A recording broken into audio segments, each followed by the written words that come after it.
The auction begins. The hall was massive, built with towering arches of dark stone and glowing veins of light that pulsed across the ceiling like veins in a living creature. It was the kind of place where power was displayed not through elegance but through cruelty, where the suffering of others was turned into spectacle. Tonight, the main attraction was a young alien girl, dragged onto the stage by two guards who treated her like cargo instead of a living being. Her wrists were bound by heavy metal restraints, and chains clinked with every step as if reminding her that she was no longer a person, only property to be traded. She had no clothes, nothing to shield her from the endless rows of eyes that stared at her with hunger and greed.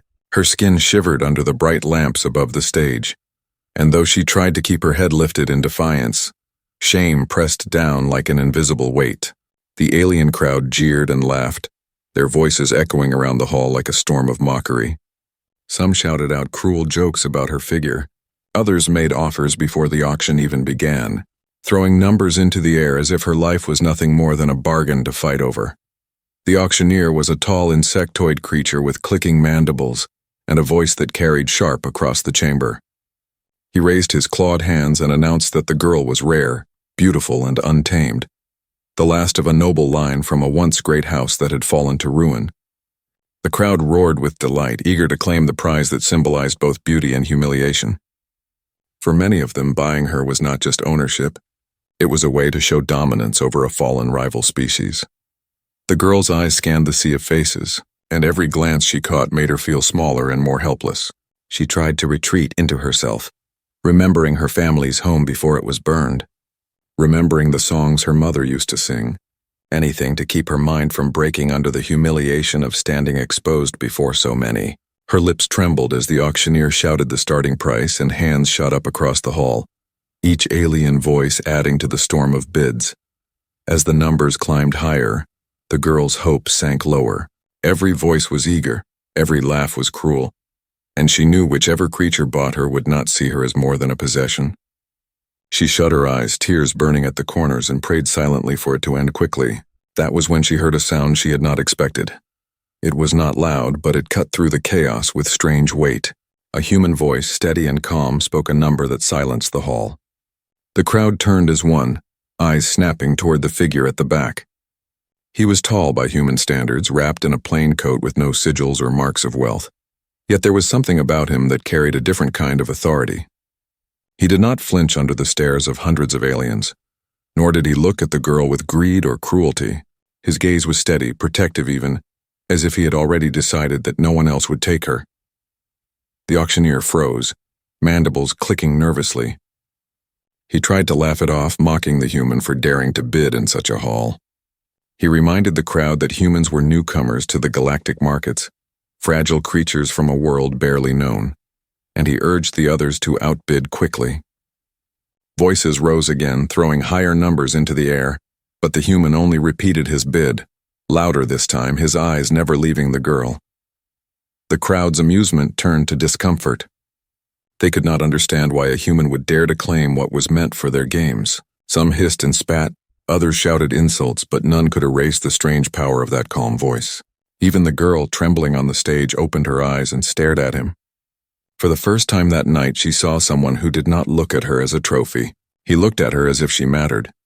The auctioneer hesitated, mandibles clicking faster.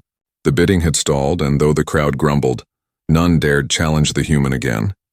At last the insectoid slammed down his claw, declaring the human the winner.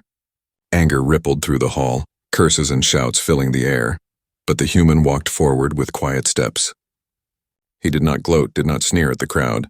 Instead, he removed his own coat, heavy and warm, and draped it over the girl's shoulders. The hall went silent. In all their twisted games, none of them had expected such an act. The girl clutched the fabric around herself, eyes wide, tears rolling down her cheeks. For the first time in her life as a captive, she felt the touch of dignity restored. The human looked down at her, and though he said nothing, she understood that something had shifted. The crowd had mocked her, the guards had bound her, the auctioneer had sold her. But this human had done something none of them could have imagined. He had given her back her humanity even though she was not human at all. And in that silent moment, the galaxy itself seemed to hold its breath, the human's defiance. The auction hall had erupted in whispers and angry muttering as the human stepped forward to claim what he had won. The girl clutched the coat tighter around herself, feeling its weight like a shield against the sea of eyes that had once burned into her. The guards at her side hesitated, unsure whether to obey the auctioneer's command to release her or to resist this strange interruption of their customs. The insectoid auctioneer clicked furiously, demanding that the human pay immediately and be gone before the crowd turned violent. Yet there was a tremor in his voice, a note of unease that had not been there before, because he could see the human did not carry himself like prey. The human pulled a small device from his pocket, a transfer unit glowing with the unmistakable signature of hard credits. He set it on the auction platform without hesitation, the amount already locked. The device chimed as the transaction was complete, undeniable proof that he had honored the price. The auctioneer's mandibles clattered, unable to argue against the rules of the very market he presided over. The girl was his now by law, though no one in the crowd wanted to accept it, the hall filled with hisses, curses, and threats. A reptilian bidder with scales that shimmered like oil slammed his clawed hand against the railing, shouting that the girl was meant for warriors, not for a weak mammal from a forgotten world. Another bidder, tall and crystalline, declared that the human would not leave the city alive. Others jeered and spat, promising vengeance. The girl trembled at the sound, fear rising again, but the human's hand rested gently on her shoulder, steady and calm, as if the storm of hatred around them meant nothing at all. With a voice that carried more strength than any roar, he said one simple sentence. "She is not property." The words were not shouted, not even forced. They were spoken with such certainty that the hall fell into silence for a heartbeat. The auctioneer tried to laugh, tried to mock him, but his mandibles clicked nervously as the human's gaze fixed on him. The girl felt the words strike something inside her, breaking through the chains of despair she had wrapped around her heart. No one had ever said such a thing for her. The human led her down the steps of the platform, his stride unhurried even though dozens of eyes followed with hatred. The guard stepped aside reluctantly, confused and unwilling to risk confrontation with someone who radiated such quiet defiance. Each step felt unreal to the girl. Only moments ago she had been paraded as a prize to be owned, and now a stranger had draped his coat over her shoulders and spoken of her as if she mattered. She wanted to speak, to ask him why, but her throat was too tight with emotion. Outside the hall, the streets of the alien city buzzed with noise and neon light. Crowds of all species passed by, some casting curious glances at the strange pair. The human guided her with a steady hand, shielding her from the stares, moving with confidence as though he already knew the dangers that lurked in every corner. Behind them, the furious bidders spilled into the night, their anger not cooled by the transaction. They whispered among themselves, plotting, furious that a human had shamed them in front of the entire hall. To them, this was not simply a purchase but an insult to their pride, and they would not let it go unanswered. As they moved through the maze of glowing signs and crowded alleys, the girl finally found her voice. "Why?" she asked in a whisper, though she could not lift her eyes to meet his. "Why would you spend so much? Why would you claim me only to cover me instead of using me like they would have?" The human glanced at her, his expression calm but his eyes carrying something she had never seen in the eyes of her captors, a kind of fierce kindness. "Because no one should be treated that way," he said simply, "and because I will not stand by and watch it happen." Her heart stuttered at those words. For so long she had believed there was no kindness left in the galaxy, that all creatures were only capable of cruelty or indifference. Yet here walked a being from a species she had been told was weak and soft, and his presence felt stronger than all the jeering voices of the auction hall combined. She clutched the coat closer, not only to hide her body but to hold on to the strange warmth it carried. They reached the edge of the city square when a group of figures blocked their path, faces shadowed by the neon glow. The reptilian bidder was among them, his scales glittering with fury, his voice sharp as he demanded the girl be returned or the human would pay in blood. The crystalline giant loomed beside him, light refracting from its body in jagged shards. More shadows slipped from the alleys, armed and ready. The girl's heart froze in terror, but the human only shifted slightly, placing himself between her and the mob. He spoke once more, his voice low but unyielding. "Try, and you will regret it." The aliens laughed at his words, but something in the way he stood, something in the calm certainty of his tone, made even the bravest among them hesitate. The girl clung to the coat, her fear warring with a new feeling she could not yet name. For the first time in her captivity, she felt the possibility that she might survive this night. Because this human was unlike anyone she had ever known. Escape through the streets. The alien mob blocking the street shifted uneasily as the human stood his ground. His figure calm yet unwavering. The girl hidden slightly behind him with the heavy coat still wrapped around her trembling body. The reptilian bitter sneered, showing jagged fangs that glistened under the neon lights, and his scaled tail lashed against the ground as he declared that no fragile mammal would humiliate him without consequence. The crystalline giant beside him let out a grinding sound like shards colliding, and raised a jagged arm as though ready to strike. And more shadows pressed closer, their eyes glinting with malice. The human did not reach for a weapon immediately. Instead, his hand rested at his side and his voice came again, steady and firm, warning them to turn back before they made a mistake that could not be undone. His words did not carry the thunder of threat but the iron weight of certainty, and for a brief moment the mob hesitated. The girl held her breath, feeling the tension coil tighter, waiting for the first strike that would shatter the fragile stillness. It came from the reptilian, who lunged forward with claws outstretched, aiming to rip the coat from her body and prove his dominance. The human moved with sudden speed, stepping aside with a precision that seemed almost impossible for someone without visible augmentation. His hand snapped out, striking the reptilian across the jaw with a force that sent the creature stumbling back into his allies. Gasps filled the street as the mob realized this human was not as weak as they believed. The crystalline giant roared and swung its massive limb, the blow shattering the stone tiles beneath where the human had been standing a moment before. But he was already moving, guiding the girl through the narrow gap between two buildings. She clung to his coat with shaking hands as he led her into the twisting alleys, his pace steady but never frantic. Behind them, the mob howled in fury and the sound of pursuit echoed through the maze of streets. The city around them was alive with neon signs in alien languages, vendors shouting to passers-by, and the constant hum of engines from skimmers above. Yet amidst the chaos, the girl felt the sharp fear of being hunted, every glance over her shoulder revealing more shadows racing after them. She stumbled once, but the human's grip steadied her, his movements always purposeful, as if he had already mapped the way out. They turned corner after corner, weaving through crowds and slipping into the narrow passages where the lights grew dim. When the crystalline giant smashed through a wall to cut them off, the girl's heart froze, but the human had anticipated it. He shoved her gently behind cover and produced a small device from his belt, no larger than his palm. He pressed it against the ground and a sudden burst of light and sound exploded outward, blinding the crystalline hunter and throwing its balance off. With precise strikes he hit the glowing fractures on its body, forcing it to stumble backward into the wall it had broken. The street shook with the impact, and for a moment the hunters hesitated again, their confidence faltering. The girl could not comprehend how this man, who looked so ordinary compared to the monstrous forms chasing them, could fight with such skill and certainty. Each movement was efficient, not wasted, as though he had been trained for moments exactly like this. She wanted to ask who he really was, but there was no time. He pulled her along again, deeper into the city, until the noise of pursuit faded slightly behind them. They reached a quieter quarter where the lights dimmed and the buildings rose taller, their shadows swallowing the streets. The human finally slowed, pressing her against the wall for cover, scanning the alleys with sharp eyes. His breathing was steady, not ragged like hers, and she realized he had been calm through every moment, even when surrounded by dozens who wanted them dead.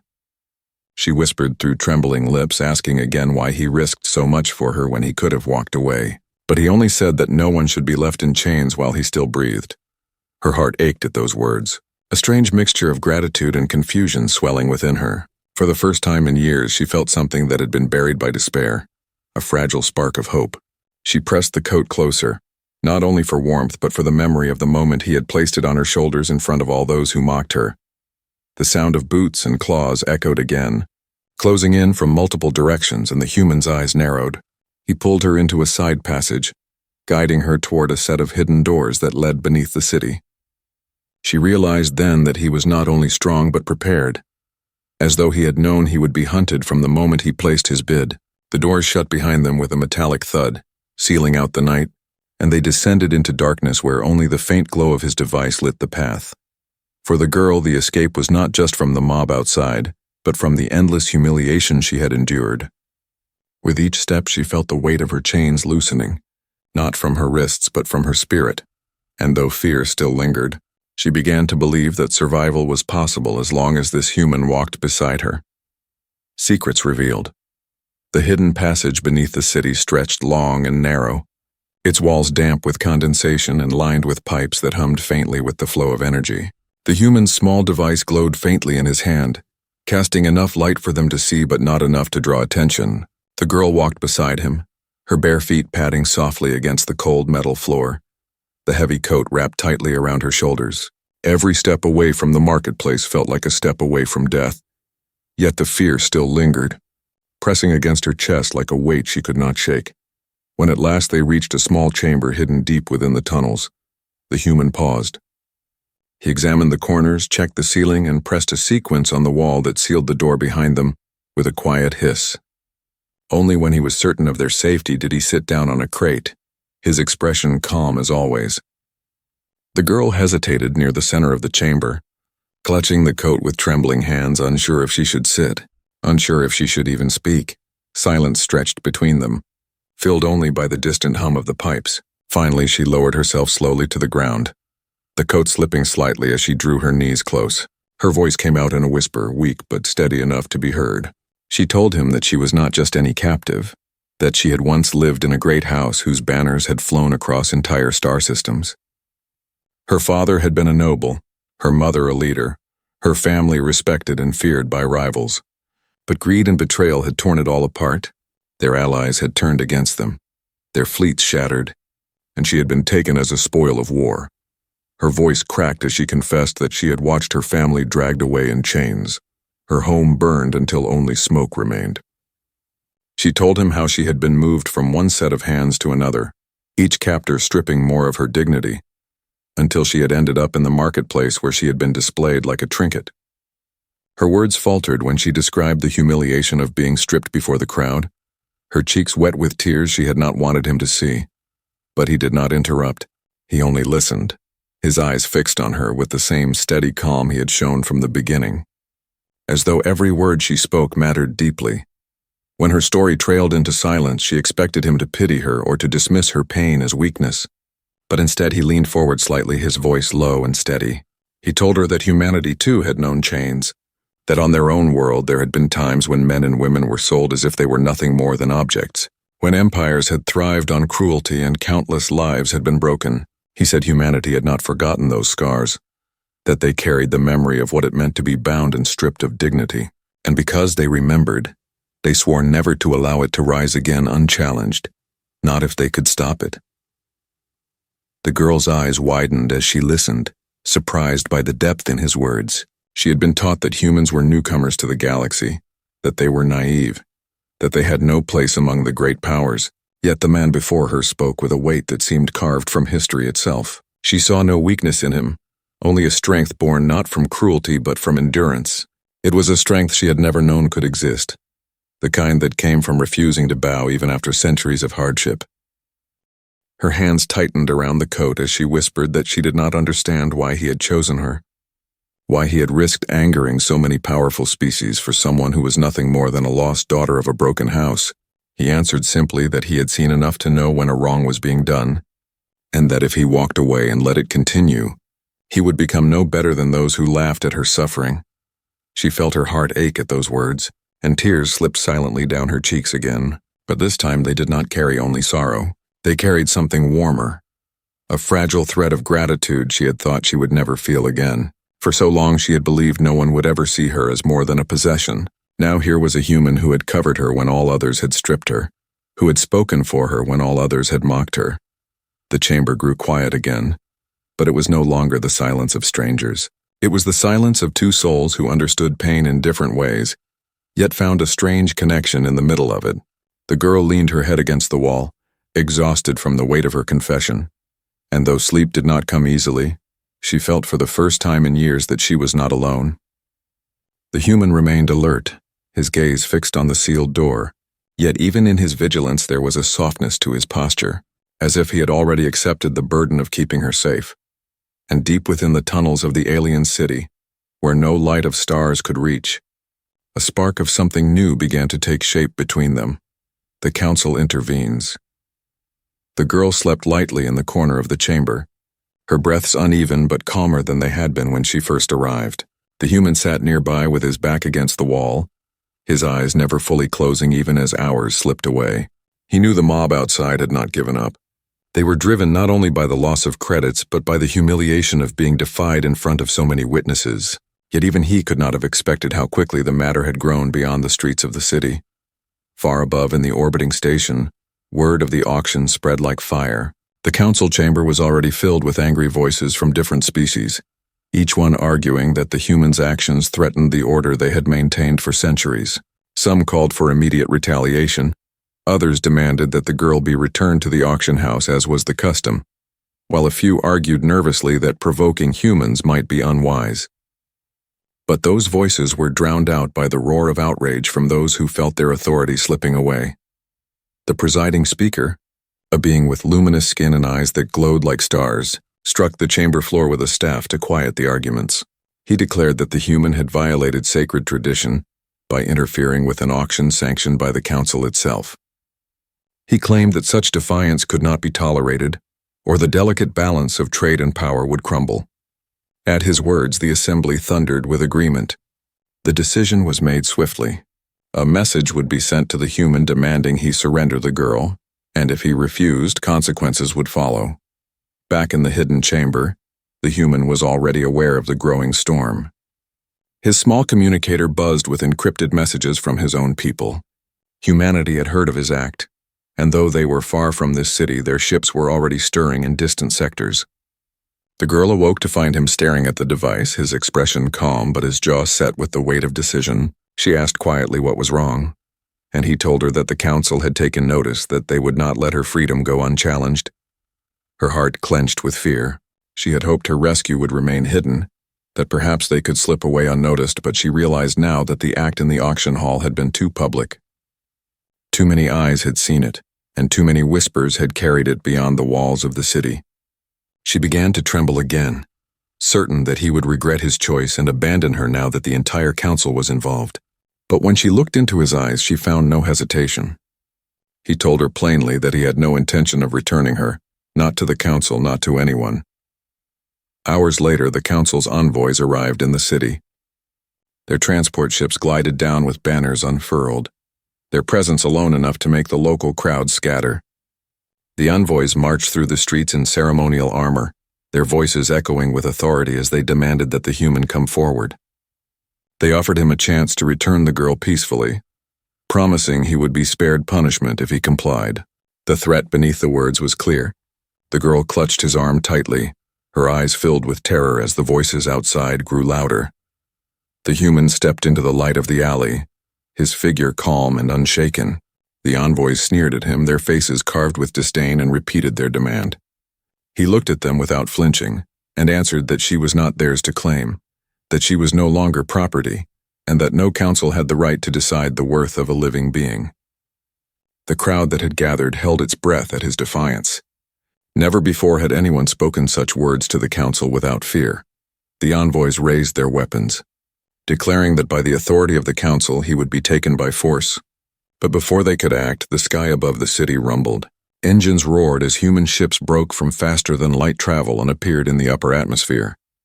Their silhouettes blotted out the stars, sleek and sharp against the night. The crowd gasped in shock. The council envoys faltered, and the girl's eyes widened in awe. The human did not move as the first ships descended into view, their presence alone sending a silent message. Humanity had heard the council's demand, and their answer had come in steel and fire. The girl clung to him tighter, her heart racing not only from fear but from something new, a swelling belief that perhaps she was not as alone as she had thought. And in that moment the council realized their authority was no longer absolute.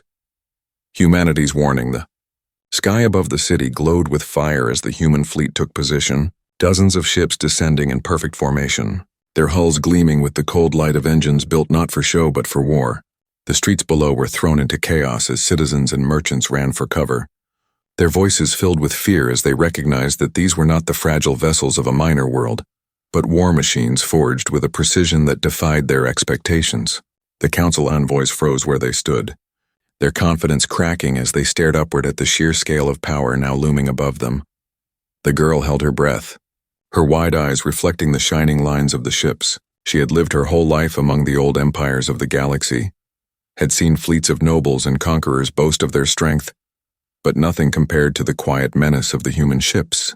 They did not roar, they did not flaunt banners, they simply hovered above the city in silence, and that silence was more terrifying than any threat. It was the silence of a predator that had no need to prove itself. The human beside her pressed a button on his communicator, and his voice, calm as ever, echoed through the channel that reached the council envoys. He told them that he had given them a chance to step aside, that he had warned them she was not property, and that if they wished to test his resolve they would face not only him, but the strength of his people. His words carried across the streets, carried across the frequencies, and in every corner of the city creatures who had once jeered at the girl now trembled at the sound of a human's warning. The envoys tried to recover their authority, raising their weapons and shouting that the council would never bow to such insolence, but their voices wavered as the fleet above shifted slightly, its weapon systems activating in unison. Beams of red light stretched across the sky as the ships locked onto the envoys' transports. The girl gasped, clutching the human's arm tighter, but he did not flinch. He knew his people would not fire unless he gave the order, but the sight alone was enough to shake the envoys' courage. Whispers spread through the crowd as citizens realized what they were witnessing. A single human had defied the council, and now an entire fleet of his kind had appeared to shield him. Many in the crowd began to retreat. Others bowed their heads, some even whispered prayers, for it was clear that humanity was not a weak species stumbling into the galaxy, but something far older and far more dangerous than anyone had admitted. The girl looked up at the human, her voice trembling as she asked if they would really go to war for her. He turned his eyes toward her, and though his expression remained calm, she saw the fire behind it. He told her that humanity did not abandon those who were stripped of dignity, that their history had been forged in chains, but their future would never tolerate them. If they allowed her to be taken, then the chains would rise again, and that was something they had sworn never to permit. Tears filled her eyes as she realized the weight of what he said. It was not just about her. It was about a principle so deeply woven into his people that they would face an entire council rather than see it broken. She felt small in that moment, overwhelmed by the enormity of the choice he had made. Yet she also felt something she had never felt before. She felt safe. Above them, the fleet adjusted once more, their shadows stretching across the city like the wings of giants. The council envoys finally faltered, lowering their weapons slightly as they exchanged uneasy glances. They had not expected such resolve. They had believed the human to be acting alone, and now they realized that he was only the voice of a much greater will. To press forward would not only cost them their lives, but risk igniting a conflict the council could not hope to control. The human stepped closer to them, his coat brushing against the girl's shoulders as she stayed at his side. His words came again, steady and unyielding, telling them this was their final warning. Leave her, leave this city, and carry the message back to the council that humanity would not tolerate the buying and selling of lives. The silence that followed was heavier than the roar of any crowd. The envoys shifted uneasily, and the girl could see the fear in their eyes, fear that they could not mask. They retreated slowly toward their transports, their threats dying on their lips, and as the ships lifted into the night sky, the city below released a collective breath. The girl turned to the human, tears spilling freely down her cheeks. She whispered that she did not know how to thank him, that no words could carry the weight of what he had done. He only placed a steady hand on her shoulder and told her she did not need to thank him. Her freedom was thanks enough, and above them the human fleet waited in silence, the quiet guardians of a promise that had just shaken the foundations of the galaxy, a new beginning. The council envoys were gone, their ships shrinking into the distance like shadows retreating before the dawn, yet the silence they left behind hung heavy over the city. The crowds that had gathered dispersed slowly, their eyes still lifted toward the human fleet that hovered like sentinels in the night sky. Whispers moved from street to street, whispers of defiance, whispers of a single human who had stood against the council and had not fallen, whispers of a girl who had been chained and humiliated, yet was now covered and protected. The galaxy thrived on rumors, and this one would not remain within the walls of the city for long. The girl stood beside the human, the heavy coat still wrapped around her. Though now it no longer felt like a shield against shame, but like a mantle of dignity she had thought lost forever. Her bare feet were still sore from running, her body still weak from years of captivity. Yet her spirit had begun to lift in ways she could not explain. She looked at the man who had bought her not to own her but to free her, who had risked his life and called down an entire fleet rather than surrender her, and for the first time in years she dared to believe in a future that was not filled with chains. The human led her through the quieter streets, his steps steady and unhurried. The people they passed did not jeer or mock now. Many looked away in shame. Others bowed their heads. Some even offered small gestures of respect as though they too felt the weight of what they had witnessed. The girl clung to his side, her heart racing with every step, not from fear but from the strange warmth of hope. When they reached the spaceport, the fleet above parted to allow them passage, their massive forms gliding silently into new positions like guardians opening a gate. A transport waited for them, simple and functional, not a vessel of luxury but one built with care. As they approached, the girl hesitated, her gaze lingering on the city behind them.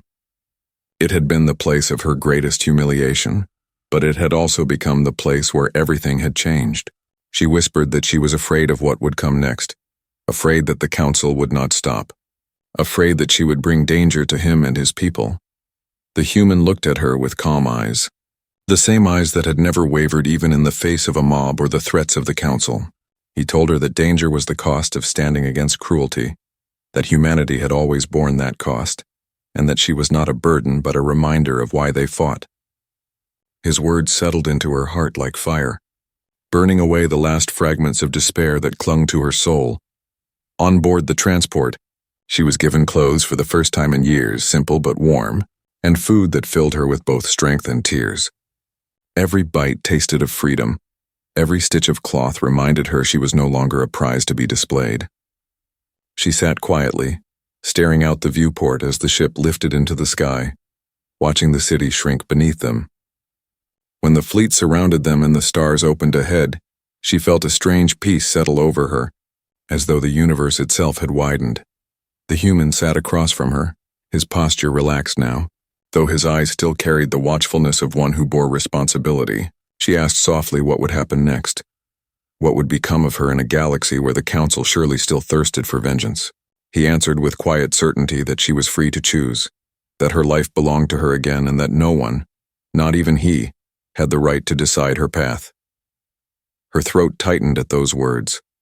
She had been raised to believe her future was bound to her family, then forced to believe it was bound to her captors, and now here was someone telling her it was hers alone. The weight of choice both frightened and thrilled her. She lowered her eyes for a long moment before lifting them again with newfound resolve. She told him that she wished to stay, not because she was bound, but because she had seen what his people stood for, and she wanted to walk beside them. A small smile touched his lips at her words, the first true smile she had seen on his face since the auction hall, and in that simple expression, she felt more comfort than she had ever known. He told her that then her new beginning had already begun. The fleet shifted once more, their engines burning against the darkness as they prepared to depart. The council would whisper threats, the empires would plot revenge, but the galaxy had already changed. A girl who had been stripped of dignity had been covered again, and a human who had been mocked as weak had shown the strength of compassion sharpened into steel. As the stars stretched into the lines of faster-than-light travel, the girl leaned back in her seat, her eyes closing not in fear but in peace. For the first time since her world had fallen, she slept without chains.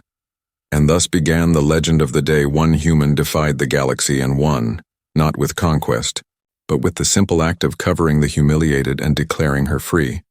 A new beginning. The city slowly returned to uneasy silence after the council envoys fled. Yet the echo of what had happened lingered in every shadowed street and every trembling voice. The people who had once laughed and mocked at the auction hall now whispered of a human who had stepped into their world and broken the rules that had stood for generations. The girl walked at his side wrapped in the coat he had given her, and though her body still carried the scars of captivity, her spirit was beginning to rise. She had been shown cruelty her whole life, but now she had seen something else, something she could not put into words, and it filled her chest with a warmth that felt stronger than fear. The human guided her through the spaceport with the same calm stride he had carried from the very beginning. Crowds parted to let them pass, not daring to challenge him now that the sky itself was filled with the dark silhouettes of his fleet. She clutched the coat tighter as they approached the waiting transport. And for the first time she realized she was not walking, because someone pulled her forward with chains, but because she chose to walk beside him. When they stepped onto the transport, the doors closed with a soft hiss and the hum of engines lifted them from the surface. Through the viewport the city fell away, its towers shrinking beneath the glow of human warships that hovered like guardians. She pressed her hands against the glass and whispered to herself that she was finally leaving the place where she had been broken. Inside the ship she was given clothes, food, and water. She touched the fabric again and again as though afraid it would vanish, as though the universe would suddenly remember she was supposed to be chained. Tears streamed down her face as she swallowed the food, not because it was rich or fine, but because it was hers, freely given, not forced upon her. The human watched quietly, saying little, but in his eyes she saw no judgment, only patience and a kind of fierce pride that made her heart tremble. At last she asked him what her future was meant to be, and he answered with the same certainty that had silenced the auction hall. He told her her future was hers alone, that she was free now and that no one, not even him, had the right to shape her path. She stared at him in shock, the words sinking deep into her soul, and after a long moment she whispered back that she wished to remain, that she wished to stay with him and with his people, who had carried a history of chains yet sworn never to allow them again. For the first time she saw a small smile break his calm face, a quiet smile that told her he had been waiting for her to choose. In that moment she felt the weight of her past finally fall away. She was no longer a captive, no longer a prize, no longer a fallen daughter of a broken house. She was herself. Again, and she had chosen her place. The fleet rose together, their engines glowing as the stars opened before them. The girl sat back in her seat, her eyes closing as sleep came not from exhaustion but from peace. She had stepped onto a path that would carry her far from everything she had known. But for the first time in her life she did not fear what waited ahead. She was free, she was safe, and she was no longer alone. The legend of the human who defied the council with nothing but resolve and compassion would travel far, whispered across the galaxy, reshaping how countless species saw the strange people from the distant blue world. Yet for the girl it was not legend, it was her life, and it had just begun. The end.